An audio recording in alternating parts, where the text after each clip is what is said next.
Update India TV, हर खबर सच्चाई की ओर। रवींद्र वस्त्र निकेतन मध्ये सुरू आहेत दिवाळीच्या गुलीगत ऑफर्स। तब्बल 2 एकरात विस्तारलेल्या रवींद्र वस्त्र निकेतन मध्ये फुल फॅमिलीची full shopping. Diwali double gift धमाका दिनांक 15 ऑक्टोबर ते 10 नोव्हेंबर पर्यंत 4500 रुपयांच्या पुढील प्रत्येक खरेदीवर हमखास गिफ्ट। 300 प्रकारच्या पैठणी, 1000 प्रकारच्या डिझायनर साड्या, 100 प्रकारचे ब्लाउजेस वर्क साड्या, 100 प्रकारच्या इरकली नारायणपेठ साड्या, 9वारी रेडीमेड पैठणी साड्या यासह आकर्षक व्हरायटी। मग वाट कसली बघताय, त्वरा करा। फॅशन वाली दिवाळी साजरी करायची फक्त रवींद्र वस्त्र निकेतन मध्येच। रवींद्र वस्त्र निकेतन, सलगरे व शाखा। अध्यक्ष सदाभाऊ खोत, विधिमंडळातील दुसरे माझे सहकारी आणि आपल्या भागाचे सुपुत्र इद्रिस नायकवाडी, आपले सध्या महाराष्ट्रामध्ये विधानसभेच्या निवडणुका चालू आहेत, त्या निवडणुकीच्या निमित्तानं महायुती, महाविकास आघाडी, तिसरी आघाडी असे अनेक राजकीय पक्ष गट उभे आहेत। त्याच्यामध्ये महायुतीचे अधिकृत उमेदवार निशिकांतजी पाटील, सत्यजित देशमुख, शेजारच्या शिराळा विधानसभा मतदारसंघाचे महायुतीचे उमेदवार, तसंच सी.बी. पाटील, भीमराव माने, भगवानराव साळुंके, विक्रम पाटील, केदार पाटील, अनेक कार्यकर्ते, सर्वांची नावं घेत नाही, तुमचा वेळ घेत नाही।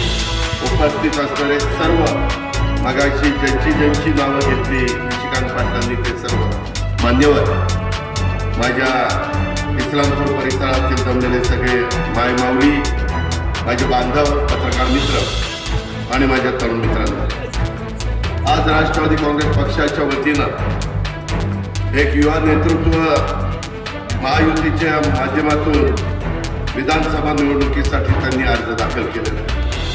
ते निशिकांत पाटील यांच्या आज प्रचार सभेच्या निमित्तानं मला अनेकांनी सांगितलं की दादा या आणि आम्हाला मार्गदर्शन करा। इथं इस्लामपूरच्या परिसरामध्ये आल्यानंतर आपण एवढ्या मोठ्या संख्येने इथं उपस्थित राहिला, त्याबद्दल आपल्या सर्वांचं मी मनापासून स्वागत करतो आणि आपल्या सर्वांच्या वतीनं महायुतीचे उमेदवार निशिकांत पाटील यांचं मनापासून अभिनंदन देखील करतो। मित्रांनो, एकंदरीतच काम करत असताना अनेक गोष्टी घडतात।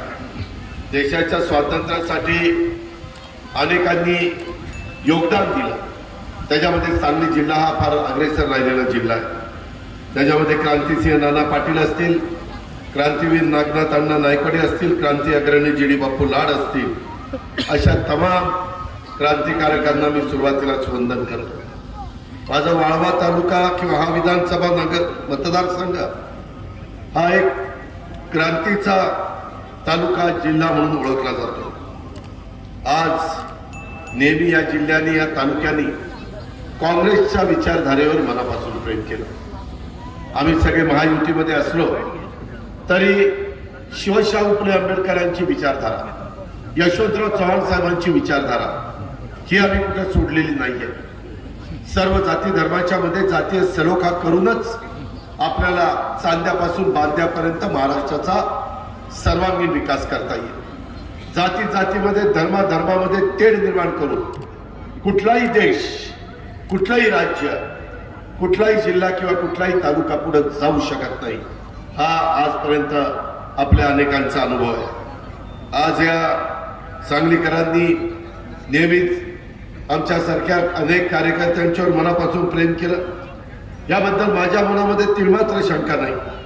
परंतु क्रांतिकारकांची भूमी असणाऱ्या माझ्या वाळवा विधानसभा मतदारसंघात राष्ट्रवादी काँग्रेस पक्षाच्या घड्याळाच्या चिन्हावर महायुतीच्या माध्यमातून आज जो अर्ज दाखल केलेला आहे, त्यामुळं मला खात्री आहे या निवडणुकीत वाळव्यासह संपूर्ण सांगली जिल्ह्यात नवी क्रांती घडेल। निशिकांत पाटील मोठ्या मताधिक्याने त्या ठिकाणी विजय होतील। कारण गेल्या अनेक वर्ष विधानसभेला तुम्ही मतदान कुठल्या खुणेला करता? घड्याळ। याही वेळेस घड्याळा करा, काय बदलायचं नाही। घड्याळ घड्याळ घड्याळ एवढंच लक्षात ठेवा। जी आपली पहिल्यापासून परंपरा आहे ती आपल्याला मोडीत काढायची नाही, ही गोष्ट लक्षात ठेवा। बाकीचे येतील जातील मोडीत काढतील त्यांचं त्यांना लागला, आपल्याला त्याच्याशी काही घेणं देणं नाही. परंतु एकंदरीतच हे घड्याळाचं चिन्ह मी त्यांना दिलंय. माझी तुम्हाला सगळ्यांना विनंती आहे, महायुतीचं सरकार पुन्हा या राज्यामध्ये सत्तेवर आणायचं असेल तर तुम्हाला ज्या भागात घड्याळ असेल तिथं घड्याळ, जिथं कमळ असेल तिथं कमळ, जिथं धनुष्यबाण असेल तिथं धनुष्यबाण, या चित्रांवर शेजारी बटन दाबून तुम्हाला त्यांना विजयी करावं लागेल. का विजयी करावं लागेल? आम्ही अनेक सरकार तुम्ही बघितली. आता एकनाथराव शिंदे, देवेंद्रजी, मी आणि बाकीचे सगळे आम्ही सहकारी हे महायुतीचं सरकार चालवतो. आज केंद्रामध्ये मोदी साहेब तिसऱ्यांदा पंतप्रधान झाले. त्यांच्या विचाराचं सरकार राज्यात आलं तर राज्याचा अर्थकारणामध्ये भलं होणार. आता अर्थसंकल्प निर्मला सीतारामननी त्या ठिकाणी मांडला. कुणाला जास्त निधी मिळाला? बिहारला मिळाला, नितीश कुमार त्यांच्या बरोबर आहेत म्हणून मिळाला, चंद्रबाबू नायडूला मिळाला, आंध्र प्रदेशला, कारण ते त्यांच्या बरोबर आहे. आणि त्यामुळं माझ्या महाराष्ट्राचा सर्वांगीण विकास करायचा असेल तर त्यांच्या विचाराचं सरकार आलं पाहिजे, म्हणजेच महायुतीचं सरकार आलं पाहिजे. अनेकांनी बोलत असताना सांगितलं की अनेक योजना दिल्या. मी ह्या वेळेसचा तुमचा 10वा अर्थसंकल्प सादर करत असताना लोकसभेच्या निवडणुकीचा निकाल लागला होता. त्याच्यामध्ये आम्हाला किंमत मोजावी लागली. त्याला काही कारण आहे. त्याच्यामध्ये माझं संविधान बदललं जाणार अशा पद्धतीचा नॅरेटिव्ह सेट केला. माझ्या मागासवर्गीय समाजाने त्याच्यावर विश्वास ठेवला. त्यांना वाटलं आपलं आरक्षण जाणार, आपल्याला आता घटना, कायदा, नियम हे बदलले जाणार, संविधान बदललं जाणार. घटनेचे शिल्पकार डॉक्टर बाबासाहेब आंबेडकरांचं संविधान इतकं उत्तम आहे. देशामध्ये हे संविधान आपल्या देशाला दिलेलं आहे. जगात अशा प्रकारचं संविधान कुठल्या देशाचं तुम्हाला पाहायला मिळणार नाही. एवढं चांगलं संविधान आहे. आणि त्या संविधानामुळेच जम्मू काश्मीर पासून कन्याकुमारी पर्यंत 18 पगड जाती, 12 बलुतेदार सगळेजण आज एक संघ आहे. कुठेही कधी मतभेद किरकोळ होतात, भांडायला लागतं, घरात पण लागतं. परंतु हा तर आपला भारत देश आहे, खंडप्राय देश आहे, शेतीप्रधान देश आहे. माझी तुम्हाला विनंती आहे की इथं माझ्या महिला बसल्या. मी ज्यावेळेस इस्लामपूरमध्ये आलो त्यावेळेस त्यांनी सगळ्यांनी माझं स्वागत केलं. आज सरकारमध्ये आम्ही काय सहभागी झालो असाही प्रश्न काही जण विचारतात. आम्ही सत्तेला आपापलेलं नाहीये. ताम्रपट घेऊन कुणीच जन्माला येत नाहीये. सत्ता येते, सत्ता जाते. मतदार राजा ह्याच्या हातात आहे. कुणाचं सरकार आणायचं आणि कुणाचं सरकार घालवायचं. त्याच्यामध्ये या अर्थसंकल्पात मी जे बजेट सादर केलं त्यामध्ये मला माझ्या ग्रामीण भागातली, मी पण 35 वर्ष राजकीय जीवनात काम करतो. मी अनेक अर्थसंकल्प सादर केले, अनेक डिपार्टमेंट मी त्या ठिकाणी सांभाळली. पण मला असं वाटलं की जी माझी महिला खुरपणीला जाते, झाडू पोतना करते, त्याच्यामध्ये जुजोबांनी घासते, स्वयंपाक काहींच्या घरी जाऊन करते, त्या बाबतीमध्ये कचरा गोळा कर, काचा गोळा कर, अक्षरशः दिवसभर कुठंतरी पाठी घेऊन भाजीपाला विकायचा, फळं विकायची आणि संध्याकाळी त्या भगिनीची चूल पेटते. अशा पद्धतीचा वर्ग आहे आणि यांच्याकरता काहीतरी केलं पाहिजे. गरीब महिला करता, त्या सगळ्या जाती धर्माच्या, त्याच्यात भेदभाव करायचा नाही. यावेळेस जे निर्णय घ्यायचे ते सगळ्या जाती धर्माच्या बांधवांच्या करता घ्यायचे, सगळ्या जाती धर्माच्या महिलांच्या करता घ्यायचे, सगळ्या जाती धर्माच्या युवा युवतींच्या करता घ्यायचे. असा कुठला घटक राहता कामा नये. हे सर्वसामान्यांचं सरकार आहे की ह्या सरकारने ह्या घटकाला बाजूला ठेवलं. आम्ही अनेक निर्णय अलीकडच्या काळामध्ये घेतले, ते सांगायचं म्हणलं तर वेळ कमी पडेल. पण त्याच्यात लाडकी बहीण योजना आली. समोर माझ्या महिला आहेत, त्यांच्या नेमकं चेहऱ्यावर होऊ नये, मी कुणाच्या विरुद्ध बाजूला आहे, मला थोडंसं वाईट वाटतं. सभाचा मंडप तिकडं असता तर माझ्या मायमाऊलींना मलाही चांगलं बघता आलं असतं, मी पण त्यांना चांगलं बघू शकलो असतो. हरकत नाही, पुढच्या वेळेस ती दुरुस्ती करा. पण महिलांनो, मायमाऊलींनो, आता तुम्हाला जसं रक्षाबंधनाचे आम्ही एकनाथरावजी, देवेंद्रजी जुलै ऑगस्टचे 3000 रुपये दिले की नाही? त्याच्यानंतर सप्टेंबरचे 1500 आले का नाही? आता ज्या महिलांना ऑक्टोबर नोव्हेंबर सुरू व्हायचा आहे, आज तारीख आहे 29, अजून 2 दिवसांनी नोव्हेंबर सुरू व्हायचा. आता ऑक्टोबर नोव्हेंबरचे 3,000 रुपये आलेल्या महिलांनी हात वर करा. इतक्या महिलांना आज पैसे आले. आज आम्ही बोलतो तसं वागतो, आमचं काम बोलतो. आम्ही कुणाचा त्या ठिकाणी करेक्ट कार्यक्रम करत नाही. कार्यक्रमाने या माझ्या मायमाऊलींना पैसे मिळणार नाही. करेक्ट कार्यक्रमाने माझ्या इथल्या तरुणींना नोकऱ्या मिळणार नाही. करेक्ट कार्यक्रमाने माझ्या इथल्या ऊस उत्पादक शेतकऱ्यांना भाव मिळणार नाही. करेक्ट कार्यक्रमाने त्या भागातले प्रश्न सुटणार नाही. अरे सांगायला फार सोपं आहे, करेक्ट कार्यक्रम करतो. जनताच्या मनात का करेक्ट कार्यक्रम करायचं माझ्याही हातात नाही आणि त्याच्याही हातात नाही. त्या बसलेल्या जनतेच्या हातात आहे कुणाचा कार्यक्रम करायचा. आज माझ्या मायमाऊलीचा आहे. माझ्या मायमाऊलींना विचारा, ऑक्टोबर नोव्हेंबरचे पैसे आम्ही दिले. आज रक्षाबंधनाचे पैसे जसे मागे दिले तसे भाऊबीजेचे पैसे दिले.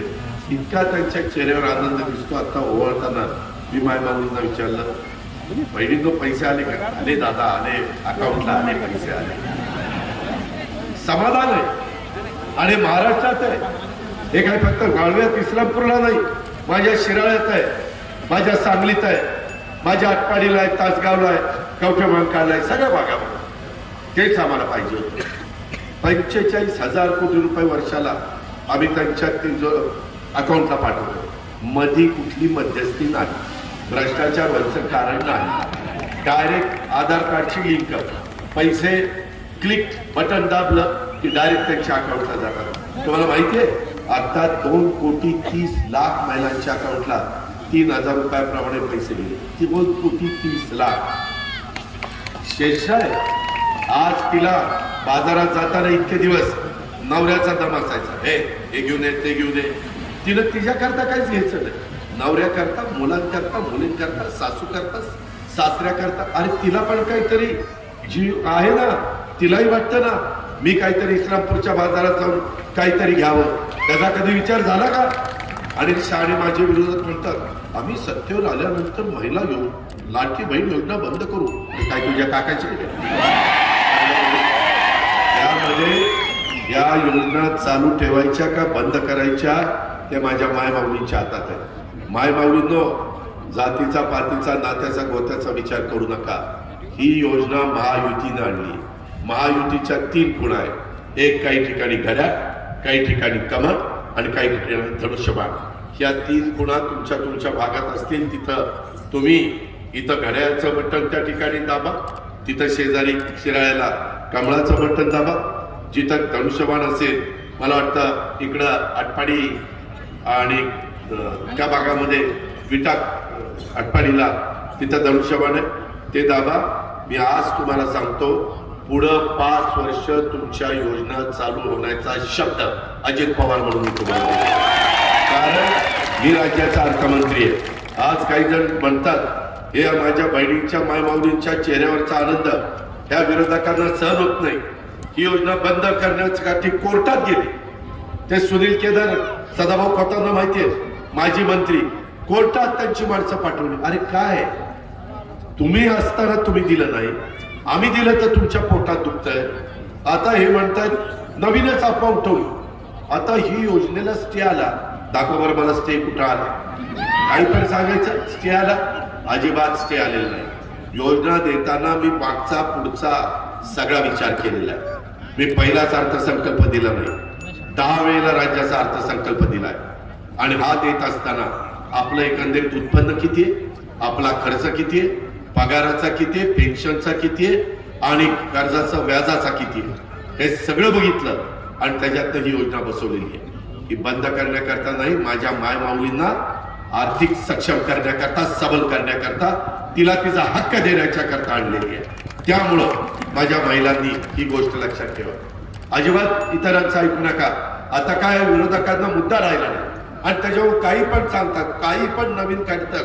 जसं मागे सांगितलं संविधान बदलणार, उलट नरेंद्र मोदी साहेबांच्या शपथविधीला मी गेलो होतो राज्याच्या वतीनं. मुख्यमंत्री होते, देवेंद्रजी होते, अनेक सहकारी होते. तिथं संविधान वर ठेवलेलं होतं राष्ट्रपती भवनात आणि त्या संविधानाचं त्यांनी दर्शन घेतलं आणि नंतर शपथ घेतली. एवढा आपण सगळेजण संविधानाचा आदर करतो का? तुम्ही आमच्या बाबासाहेब आंबेडकरांच्या विचारांच्या सहकार्यांना दुखवण्याचा प्रयत्न करता का? त्याच्यामध्ये वेगळ्या पद्धतीने सरकारच्या बद्दल बदनामी करण्याचा प्रयत्न करता. ठीक आहे ना, मी माझी मतं मांडेल, त्यांनी त्यांची मतं मांडावी, जसं पटेल जनता त्याला मतदान करेल. पण कारण नसताना माझ्या अल्पसंख्याक समाजाला त्या ठिकाणी घाबरवतात. अरे हे सरकार आलं तर तुमचं काही खरं नाही का? खरं नाही राहत नाही काय? काय खरं नाही? आज कुठल्याही परिस्थितीमध्ये आम्ही पण सरकारमध्ये आहोत ना. आज कुठल्याही घटकाला आम्हाला वाऱ्यावर सोडायचं नाही. आज जसं आम्ही अनेक समाजाच्या करता अनेक वेगवेगळ्या पद्धतीनं त्या ठिकाणी संस्था काढलेल्या आहेत. जसं सारथी बहुजन समाजाच्या करता काढली, महाज्योती ओबीसी करता काढली, मागासवर्गीय करता बार्टी काढली. माझा मातंग समाजाला की दादा आमच्यावर अन्याय होतो, एकनाथराव बी देवेंद्र बसलो त्यांच्या करता आरटी काढली. त्याच्या संदर्भातलं ब्राह्मण समाजाला अमृत काढली, त्या आदिवासी समाजाला टार्टी काढली. माझा मुस्लिम समाज मायनॉरिटी ती मला म्हणली की आम्ही पण आहोत किंवा तुमच्या देशात राज्यात, त्यांच्या करता आपण मार्टी काढली. आजपर्यंत कधी काँग्रेसच्या सरकारमध्ये अशा पद्धतीने संस्था काढल्या नाही. उलट मी आणि मुख्यमंत्री उपमुख्यमंत्र्यांनी आपलं मौलाना आझाद महामंडळाचं भाग भांडवल 1000 कोटी रुपये केलं. 1000 कोटी रुपये. एवढंच नाही, आता त्याच्यामध्ये मौलाना आझाद अल्पसंख्याक आर्थिक विकास महामंडळाकडनं कर्ज प्रकरणं पण सुरू झालेली आहे. त्याच्यामध्ये परदेशात माझ्या मुला मुलींना अल्पसंख्याक त्यांना पाठवण्याच्या करता 75 विद्यार्थी दरवर्षी प्रतिवर्षी विद्यार्थ्यांच्या मागे 40 लाख रुपये आम्ही त्या ठिकाणी देतोय. त्याच्यामध्ये अनेक योजना, मदरशांच्या शिक्षणाला 6000 होते, मध्ये 16000 केले, काहींना 8000 होते, 18000 रुपये केले. काही राज्यातल्या मदरशा सोलर प्रणाली बसून वीज पुरवठा त्यांना केला. त्यासाठी निर्णय बदलला. मालेगाव येथे प्राथमिक चाचणी स्वरूपात मी 5 कोटी रुपये दिले. अरे आम्ही सगळ्यांच्या मध्ये विशाळगडला घटना घडली, दुसऱ्या दिवशी तिथे गेलो, राष्ट्रवादीकडनं 50,000 रुपये प्रत्येकी दिले, त्या सरकारकडनं 50,000 रुपये दिले. कलेक्टर आणि सगळ्यांना सांगितलं पंचनामे करा. वाऱ्यावर नाही सोडलं त्यांना. त्यांचं जे नुकसान घरादाराचं, गाड्यांचं आणि दुकानांचं झालं होतं सगळं उभं करून दिलं. घटना घडतात, कधी भांड्याला भांडं लागतं, पण त्या लोकांना पुन्हा त्यांचा संसार कसा उभा करता येईल या पद्धतीचं काम शाहू फुले आंबेडकरांच्या विचारांनी आपण पुढे जायचं असतं आणि ते आम्ही करतोय. अर्थसंकल्पामध्ये देखील मी माझ्या अल्पसंख्याक समाजाला जास्तीत जास्त निधी दिला. शादीखान्याला निधी दिला, दफनभूमीच्या वॉल कंपाऊंडला निधी दिला, त्या उर्दू शाळांना निधी दिला, उर्दू शाळेचे शिक्षक भरती करायला निधी दिला. आम्ही विरोधक, आम्ही काय त्यांचे शत्रू नाही. जसं हिंदवी स्वराज्याची स्थापना 18 पगड जाती 12 बलुतेदारांना घेऊन महाराजांनी केली, त्याच्यात सगळे होते ना, माझे मुस्लिम होते ना, अनेक लोक होते. त्याच पद्धतीने आम्ही चाललो. तुम्ही काळजी करू नका, मी फार जबाबदारीनं बोलतो. शेवटी राज्य पुढे गेलं पाहिजे, शेवटी राज्याचा विकास झाला पाहिजे. या गोष्टी तितक्याच महत्वाच्या आहेत. आणि म्हणून माझी तुम्हाला विनंती आहे की अलीकडच्या काळामध्ये वेगवेगळ्या पद्धतीनं ह्या चांगल्या योजना. आता इथं बघा 3 गॅस सिलेंडर ठेवले, गॅसचे भाव वाढले. जगामध्ये पेट्रोल डिझेलच्या किमती वाढल्या की गॅसचे भाव वाढतात.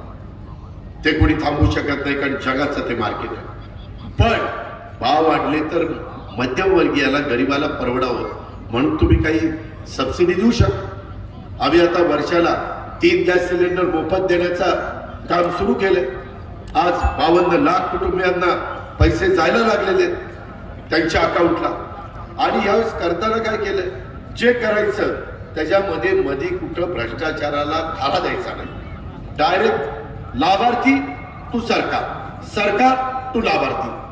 जसं महिलांना दिलं, जसं 3 गॅस सिलेंडर दिले, तसं बांधवांना. विरोधक म्हणायला लागले अरे यांना लाडकी बहीण भावाचं काहीच बघत नाही. अरे भावांनो, बांधवांनो, 3 हॉर्सपॉवर, 5 हॉर्सपॉवर, 6.5 हॉर्सपॉवर मोटार चालवणाऱ्यांना आम्ही वीज बिल माफ केलं. झिरोची बिल आली का नाही? किती जणांना माफ झाले हात वर करा. आता ह्याच्यात 10 वाले हात नाही वर झाले. ते म्हणतात अरे 10चं का नाही केलं, 15चं का नाही केलं, 20चं का नाही केलं. माझा गरीब शेतकरी, मध्यमवर्गीय शेतकरी 3, 5, 7.5चा आहे. पहिलं हेच 14-15 हजार कोटीचा बोजा आम्ही घेतलेला आहे. त्याच्यात त्यांना ह्या योजना पुढे चालवायच्या. मागं 2003ला काँग्रेसच्या काळामध्ये सुशीलकुमार शिंदे असताना झिरोचं बिल दिलं आणि सरकार नंतर विलासरावांचं आलं. ते म्हणले नाही आपल्याला परवडत नाही, आता परत बिलं द्यायची. परत बिलं सुरू झाली. आज मी तुम्हाला सांगतो, ह्या दिलेल्या चांगल्या योजना पुढं चालू ठेवायच्या असतील तर ते तुमच्या हातात आहे. तुम्ही म्हणाल कसं? हे असं की तुम्ही 20 तारखेला मतदानाला गेला तर बावदावांनी डोकं खाजवायचा विचार करायचा, आपलं वीज माफी पुढं चालू ठेवायची ना, आपल्याला जो लाभ केंद्र आणि राज्य सरकार देतोय तो चालू ठेवायचा ना, आपल्याला 1 रुपयात पीक विमा चालू ठेवायचा ना, आपल्याला दुधाला अनुदान चालू ठेवायचंय ना. आता ते 7 रुपये लिटरला केलेलं आहे दूध गाईच्या. पहिलं 5 रुपये होतं, 1 ऑक्टोबर पासून केलं. हे करायचं असेल, 3 गॅस सिलेंडर चालू ठेवायचं असेल, दर महिन्याला 1,500 रुपये माय माऊलींच्या अकाउंटला द्यायचे असतील तर ते तुमच्या हातात आहे. तुम्हाला फक्त काम करायचंय, कुणाचं तरी बटन दाबायचंय. पण योजना चालू ठेवायची म्हटलं तर घड्याळ आणि कमळ आणि धनुष्यबाण दाबा, योजना चालू, काय अडचण नाही. मात्र दुसरं दाबलं की योजना बंद. मग काय करायचं? काय करायचं तुमचं तुम्ही ठरवा. कारण काही हजार म्हणजे झिरोची बिलं दिली ना, मी आता बहुतेकांना मिळालीच नाही तर मी शेतकरी अशा आणायचं, उभे करायचो तेव्हा काय झिरोचं बिल. आणि तो शेतकरी म्हणायचा आम्ही भरायची रक्कम झिरो. हे कुणी केलं नाही, त्याला धाडस लागतं, त्याला प्रशासनावर पकड लागते. मिळमिळीत बोलून चालत नाही, नुसतंच असं तसं काय नाही, तसं नाही ना, असं नाही. काय बोलता काय बोलतोच काय बोलतो काय एकेकाचे नखरे. आणि आत्ता काहीतरी मध्ये इथं सभा झाली. मला काही जण सांगत होते की दादा इथं सभा झाली तर वरिष्ठांनी सांगितलं की आता इथं मुख्यमंत्री पद येणार. साफ थपा. या गावच्या बाबी आहे, त्याच गावच्या पुरी आहे. तुम्ही म्हणाल कसं? तर ती असं की 2004ला राष्ट्रवादी काँग्रेस पक्षाचे 71 आमदार आले. किती? 71. काँग्रेसचे किती आले? 69. विलासराव देशमुख मला म्हणले आज हयात नाही येते की अजितराव, ते मला अजितराव म्हणायचे. अजितराव आता कोण मुख्यमंत्री करायचं बघा, तुम्ही RR भुजबळ साहेब ठरवा काय ते. म्हणलं का? नाही म्हणलं सोनियाजींनी सांगितलं की त्यांचं जास्त आमदार आहेत, त्यांचाच मुख्यमंत्री आता आपल्याला करावं लागेल. आमचे लोक तिथं चर्चा करायला गेले आणि म्हणले आम्हाला मुख्यमंत्रीपद नको, 4 मंत्रीपद आणि 4 खाती जास्त द्या आणि तुमचंच तुम्ही मुख्यमंत्री व्हा. अरे जेव्हा जास्त जागा येऊन तुम्ही मुख्यमंत्रीपद घेणार तर आता कसं घेणार? अरे लबाडा घरचा आवाज न जेवल्याशिवाय हे सगळं पण खोटं आहे. काही देणार नाही. आता तर काही जवळपास 500-700 लोकांची यादी केली. तुला MLC केला, तुला महामंडळाचा लाल दिवा दिला, तुला कॅबिनेट मंत्र्याचा दर्जा दिला. काय म्हणलं यांना काय फुटलंय, काय झाले, काय नाही, सगळ्याला थापा मारतात. हे काही खरं नाही. आज तुम्ही बघा, आज तुमच्या भागामध्ये जे लोकप्रतिनिधी आहेत, आज का इतकं पोटतिडकीनं मगाशी बोलत असताना निशिकांत दादा बोलले. पूर्वी ते राष्ट्रवादीत होते, का राष्ट्रवादी सोडली, का वेगळे झाले? त्याच्या संदर्भामध्ये तुम्ही एक गोष्ट लक्षात घ्या ना, निशिकांत पाटील हे मुळात एक धडाडीचा कार्यकर्ता, लोकांच्यासाठी काम करण्याची तळमळ ही त्यामध्ये आहे. इस्लामपूर शहराचा प्रथम नागरिक म्हणून त्यांनी अत्यंत धडाडीनं कामं केली. मात्र त्यांची कामं करण्याची धडाडीच काही जणांना धडकी भरली आणि हा आपला प्रतिनिधी, हा उद्याचा आपला प्रतिस्पर्धी ठरेल म्हणून निशिकांत पाटलांसारख्या काम करणाऱ्या माणसाला इथं कायम दाबून ठेवण्याचा प्रयत्न झाला. मात्र एक निसर्गाचा एक नियम आहे इस्लामपूरकरांना की तुम्ही एखाद्या गोष्टीला जेवढं दाबण्याचा प्रयत्न कराल ती गोष्ट तेवढ्याच ताकदीनं उसळून वर येते. मला वाटतं निशिकांत पाटील सुद्धा कायम त्या ठिकाणी त्याच ताकदीनं उसळून वर आल्याशिवाय त्या ठिकाणी राहणार नाही. खूप जणांना कुजवलं. मी भीमरावशी बोलत होतो, मी काही माझ्या सहकाऱ्यांशी बोलत होतो. मला त्या ठिकाणी आमचे पवार आणि व्यंकप्पा बत्की, संभाजीराव पवार जे सांगलीचे आमदार झाले होते, आणि व्यंकप्पा बत्की, त्यांनी एक कारखाना त्या ठिकाणी काढला, सर्वोदय सहकारी साखर कारखाना. आणि तो सर्वोदय सहकारी कारखाना अतिशय मातीमोल किमतीमध्ये एखाद्याने घेऊनच टाकला. अरे नेत्यांनी इतरांना कारखानदारी काढून द्यायची असते, दुसऱ्यांनी काढलेली लुबडायची नसते. कुणाचं तसं चांगलं होत नाही. आमच्या इथे येऊन बघा, आम्ही कुणाचे कारखाने घेतले नाही. आम्ही आमचे उभे केले किंवा जुने असतील त्याच्यामध्ये भर घालण्याचं काम केलं. मगाशी मला कुणी सांगितलं इस्लामपूरला इथं तर ऊसाचं सगळ्या नद्या विद्या लिफ्ट वगैरे चांगले, जमिनी चांगले, एवढं कष्ट करणारा शेतकरी. आता मला एक केदारकडे मी 2 घास खायला गेलो होतो, तिथे एक शेतकरी भेटला. एकरी म्हणला 100 काहीतरी टन ऊस काढतो, 120 टन. म्हणजे आहे ना आमचा बहादर शेतकरी. अरे त्यांच्या अंगात रग आहे ना, लात मारेल तिथं पाणी काढू शकतात. आणि एवढा कष्ट करून काढलेला ऊस इथं माझ्यापेक्षा रिकव्हरी 5% जास्त आहे. 5% रिकव्हरी जास्त असली म्हणजे या भागातनं माझ्या इथं 1 टक्क्यामधनं 10 किलो साखर जास्त मिळाली तर 5%तनं इथं 7 किलो साखर जास्त मिळते. बरोबर, 7 किलो साखर जास्त मिळते. माझा भाव 3636 माळेगावचा भाव, आणि सोमेश्वरचा भाव 3571, अधिक 7 किलो. 7 किलोचे तुम्ही 35 रुपयांनी भाव धरा. 7 × 21 7 5 35, 250 रुपये. म्हणजे इथला भाव माझ्यासारखा माणूस इथं असता, माझ्या विचाराची लोक, तर हा भाव 3771 जो दिला, 3571, त्याच्यामध्ये 250 रुपये वाढवायचे. 36 मध्ये 250 रुपये वाढवायचे. पैसे कुठे जातात? का भाव मिळत नाही? स्वर्गीय राजाराम बाप्पू पाटलांनी लावलेलं हे वैभव आता का नाही त्याच्यामध्ये? कर्ज तर नवीन तर काही नाहीये, भरच घालण्याचं काम करायचं, मग का भाव मिळत नाही? कोण जबाबदार आहे? नेतृत्व जबाबदार नाही.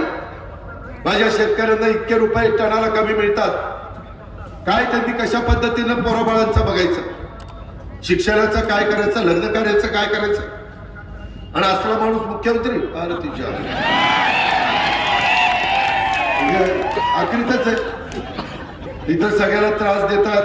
माळवेत अनेकांना कुजवलं का? तर ही उद्याच्याला आपला प्रतिस्पर्धी होईल. अरे उद्या ना, ज्यांच्यामध्ये रग असेल, ज्यांच्यामध्ये हिंमत असेल, तो त्या ठिकाणी पुढे जाईल. कुणाची मक्तेदारी आहे तुम्हाला माहिती आहे ना. कोंबडा किती पण झाकून ठेवला तरी ती पहाटे आरवतच, ते काही आरवायचं राहत नाही. आणि हे जे काही चाललंय की इथं वेगवेगळ्या पद्धतीनं आम्ही तरी लोकांना ज्यावेळी शब्द देतो, तुमच्याच तालुक्यातला मी आज तर तुम्हाला निशिकांच्या करता मत मागायला आलोय, पण मत मागायच्या आधी मी सांगली जिल्ह्याला आणि इथल्या एका सुपुत्राला इद्रिस नाईकवाडीला आमदार केलं. मला कोणी सांगायला आलं नव्हतं. अल्पसंख्याक समाजाला मी नेहमी सांगतो, मी तुमच्या पाठीशी उभं राहील. तुम्ही न सांगता विधान परिषदेमध्ये सदाशिवराव खोतांना विचारा, एक देखील अल्पसंख्याक नाही. मला 2 जागा आल्या, 2 जागेत मी एक अल्पसंख्याकाला दिली आणि एक ओबीसीला दिली. आम्ही ज्यावेळेस भाषणात सांगतो त्यावेळेस कोणी जर विचारलं, अजित पवार तुम्ही काय केलं, त्यावेळेस मला पण सांगता आलं पाहिजे. नाहीतर उगीच मिळमिळीत उत्तर द्यायचं आणि काहीतरी वेळ मारून द्यायची, तसलं नाही चालत. आपलं नाणं खणखणीत पाहिजे, आणि म्हणून माझी तुम्हाला विनंती आहे की या सगळ्याच्या बाबतीमध्ये निशिकांत पाटलांची आणि अशा पद्धतीच्या अनेक कार्यकर्त्यांची आजपर्यंत उपेक्षा का झाली हे मी तुम्हाला सांगायची गरज नाहीये. निशिकांत पाटीलच नाही तर वाळव्यातल्या अनेकांची नावं त्या ठिकाणी घेता येतील. ती आमदारकीच्या कॅलिबरची माणसं, परंतु त्यांना मात्र मागे राहिली हे संपूर्ण महाराष्ट्राने बघितलेलं आहे आणि त्याकरता आता ही संधी आलेली आहे. त्या संधीचं सोनं करायचं का काय करायचं हे तुमच्या हातात आहे. दिवाळी तर तोंडावर आहे. माझी दिवाळीच्याही निमित्तानं तुम्हाला सगळ्यांना हार्दिक शुभेच्छा आहेत. कालच त्या बाबतीमध्ये माझ्या माहितीप्रमाणे पहिला दिवस होता आणि त्या पहिल्या दिवशी आपण सगळ्यांनी वसुबार असो अनाथ धनोत्तरे, त्याच्यामुळं काल आपण गाईच्या आणि वासराची पूजा केली. आज दुसरा दिवस आहे. पुढं आले तोंडावर लक्ष्मीपूजन, पाडवा आणि भाऊबीज. त्याही निमित्तानं मी शुभेच्छा देतो. पण राज्य सरकारमध्ये चांगल्या विचाराचं सरकार आलं पाहिजे. हे खोटं लोकांना सांगतायत. मागच लोकसभेला सांगितलं, यांनी किती सांगितलं तर मोदी साहेब तिसऱ्यांदा पंतप्रधान झाले. त्यांचा मोठा फायदा महाराष्ट्राला घ्यायचा असेल तर त्यांच्या विचाराचं महायुतीचं सरकार आणलं पाहिजे. आम्ही कांदा निर्यात बंदी उठवली. आम्ही आता MSP पण ऊसाचा भाव वाढवून त्या ठिकाणी देतोय. आम्ही अडचणीमध्ये असणाऱ्या शेतकऱ्याला वेळोवेळी मदत केलेली आहे. त्याच्यामध्ये अतिवृष्टी झाली, गारपीट झाली, दुष्काळ पडला, अवकाळी पाऊस आला, तो शेतकरी पुन्हा उभा राहायला पाहिजे ही व्यवस्था आम्ही केली. आम्ही कुठेही अडचण येऊन दिली नाही, पुढे येऊन देणार नाही, कारण आमची जात पण शेतकऱ्याची. हे माझ्या बळीराजांनी शेतकऱ्यांनी लक्षात ठेवावं. तरुण तरुणींच्या करता देखील आपल्या महाराष्ट्रात कारखानदारी कशी येते. आज FDI ची गुंतवणूक काढा. इस्लामपूरकरांनो, वाळवेकरांनो, या पुढं मी तुम्हाला दाखवतो. आज देखील तुमच्या माझ्या भारतामध्ये सगळ्यात जास्त गुंतवणूक कुठल्या राज्यात होती तर ती तुमच्या माझ्या महाराष्ट्रामध्ये होती. एक सत्य आहे. पण काय सांगायचं, अरे ही कारखाना गेला गुजरातला, अरे ती कारखाना गेला गुजरातला. काय गुजरातला गेला? काही पण बनवतात, काही खोटं सांगतात. एकदा नेरेटिव्ह सेट झाला म्हणजे सारखं सारखं खोटं खपत नाही. खोटं बोल पण रिटून बोल, ही कुठली पद्धत झाली ते कुठंतरी लक्षामध्ये घ्या. आपल्याला बदल करायचा आहे. बदल काळानुरूप करावा लागतो. ही गोष्ट देखील आपण सगळ्यांनी या निमित्तानं ध्यानात घ्या. बऱ्याच गोष्टी आता मगाशी बोलत असताना पण पेठच्या रस्त्याचं काहीतरी मला वाटतं निशिकांत पाटील बोलले. त्याच्या सांगतो ती तर म्हणतो लय वर्ष झाली, पण तुम्ही लय वर्ष त्यांनाच निवडून द्या. त्यामुळे तसंच त्याच्यामध्ये मी आपल्याला सांगतो, आपल्याकडं नितीन गडकरींना सांगून आपण नॅशनल हायवेचे पैसे आणू शकतो. आपण चांगल्या पद्धतीनं रस्ते विकास महामंडळामधनं कामं करू शकतो, ॲन्युटीतनं कामं करू शकतो, हॅबमधनं कामं करू शकतो. करोडो रुपयाची कामं करता येतात. फक्त करण्याची जिद्द असावी लागते. फक्त काहीतरी आपल्या भागाकरता झालं पाहिजे. आपल्यात विरोधक करत असला तरी त्याला करून द्यायचं. फायदा इस्लामपूरचा, वाळव्याचा, विरोध का करायचा? शेवटी सत्ताच नुसती असून चालत नाही, विरोधक पण असावे लागतात, तर सत्ता नीट त्या ठिकाणी राबवता येते.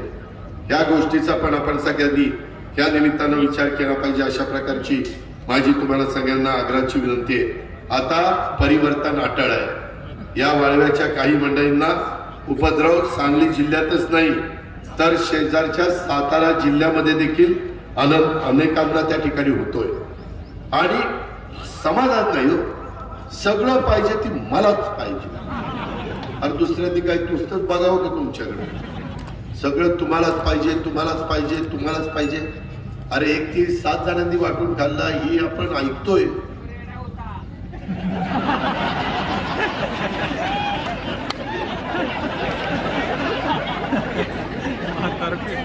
त्या लोकप्रतिनिधीमुळे ही दुपारी चंद्र चालला.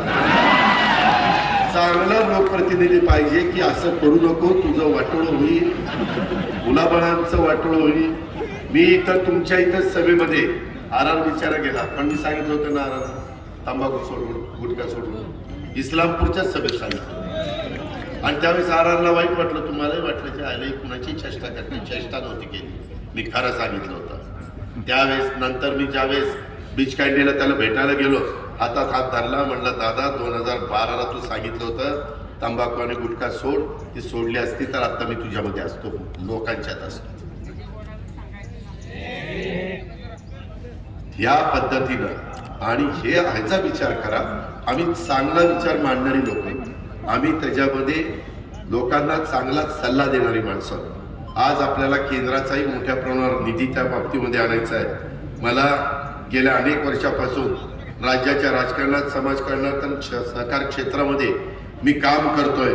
त्यामुळं मला या सगळ्या मंडळींच्या खोडी बारकाईनं माहिती आहे की कोण खोडीलंय, कोण त्या ठिकाणी कुणाला काय करताय. त्याच्यामुळं वाळवेकरांना आता चांगल्या प्रकारची संधी चालून आलेली.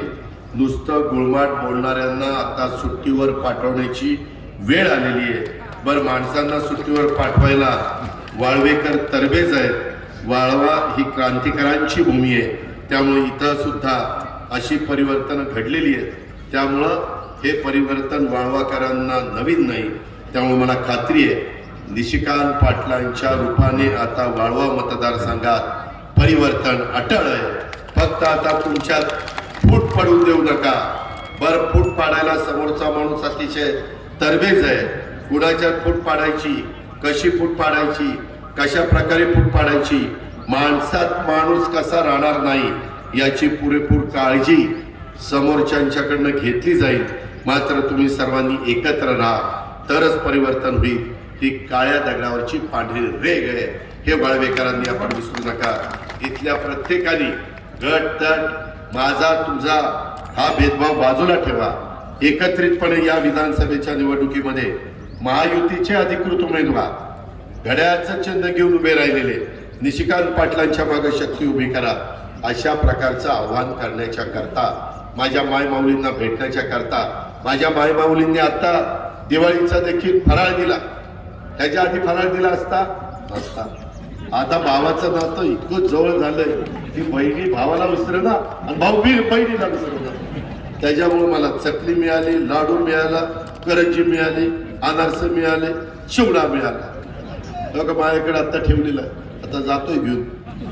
ह्याच्यातला गमतीचा भाग सोडा.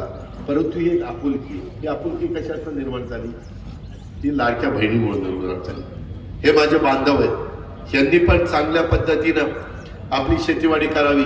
त्याकरता आमचे आत्ताचे कार्यक्रमाचे अध्यक्ष हे सदाभाऊ खोत तर प्रयत्न करतायतच, आम्ही पण प्रयत्न करतो. केंद्रातनं पण बऱ्याचशा गोष्टी करून आणतोय आणि त्याच्यातून कसं माझ्या महाराष्ट्राचं भलं होईल, माझ्या सांगली जिल्ह्याचं भलं होईल. त्याच्यातनं आता सोलरवर मोठ्या प्रमाणावर वीज देण्याचा निर्णय घेतला. 6 महिन्यात ते 8 महिन्यांनी महाराष्ट्रातल्या प्रत्येक शेतकऱ्याला दिवस उघडला की त्याचा वीज पंप चालू होईल. दिवस मावळला, वीज पंप बंद करायचं, बायका मुलांच्या मध्ये जायचं, रात्री झोपायचं, टप्पा टप्पा मारायचं, जेवायचं. आता पुढं 6-8 महिन्यांनी आम्ही 9,500 मेगावॉटची वीज ही सोलरवर तयार करतोय. टेंडर काढली, 35,000 एकर जमीन बॅरल लँड त्यांना त्या ठिकाणी दिलेली आहे. काम जोरात चाललेलं आहे. त्याच्यामुळं रात्री विंचू काट्याचं, तुमच्याकडे बिबटे आहेत का नाही माहित नाही, पण काही ठिकाणी बिबटे आहेत, त्याचा आता भीती नाही. शेवटी जे जे काही तुमच्या करता येईल, घरं बांधणीचा कार्यक्रम वगैरे तर तो आहेच. मोदी साहेबांनी 3 कोटी घर बांधायचा दिलेलाच आहे. त्याच्यामध्ये मुद्रा लोनचा कार्यक्रम आहेच. त्याच्यामध्ये वेगवेगळ्या महामंडळाच्या माध्यमातून मोठ्या प्रमाणावर कर्ज काढल्यानंतर 5 वर्षाचं व्याज आम्ही सरकार म्हणून त्या ठिकाणी भरतोयच. आम्ही उपकार करत नाही, आम्ही जनतेला त्यांची आर्थिक सक्षम करण्याचं काम करतोय, गरिबी कमी करण्याचं काम करतोय. पण विरोधकांची कशी भांडणं चाललीत बघा, एकमेकाच्या बद्दल ही त्याचं एक नाव जाहीर करतोय, दुसरंच नाव जाहीर करतोय, सारखी एकमेकावर तुटतायत. काही भांडायला त्यांना दुसरा उद्योग नाही. आणि त्याच्याकरता असं भांडणारं सरकार आपल्याला पुढे जाता येणार नाही. आपल्याला एका विचाराने पुढे जाणारं सरकार पाहिजे, म्हणजेच महायुतीचं सरकार पाहिजे. त्याकरता आपली मला आग्रहाची, नम्रतेची, कळकळीची विनंती आहे, कुठल्याही खोट्या नाट्या प्रचाराला बळी न पडता इस्लामपूरची बारामती करतो हे 2009 पासून ऐकतोय. बारामती करतो सांगतात. आता या का आता त्यांना 7 वेळेला संधी दिली, त्याने काही बाबांनी बारामती केली नाही. 7 वेळेला संधी देऊन बाबांनी आपले 12च वाजवले, पण बारामती काही झाली नाही. आता या निवडणुकीला निशिकांत दादाला त्या ठिकाणी आपण निवडून द्या. तुमची उद्याच्याला बारामती नाही, बारामतीपेक्षा चांगलं इस्लामपूर शहर त्या ठिकाणी आणि तालुका करण्याचं काम निशिकांत पाटलांच्या नेतृत्वाखाली होईल आणि त्याला महायुतीच्या सरकारच्या माध्यमातून कुठलाही निधी कमी पडू देणार नाही. हा अर्थमंत्री म्हणून तुम्हाला शब्द देतो आणि आपली रजा घेतो. जय हिंद, जय महाराष्ट्र.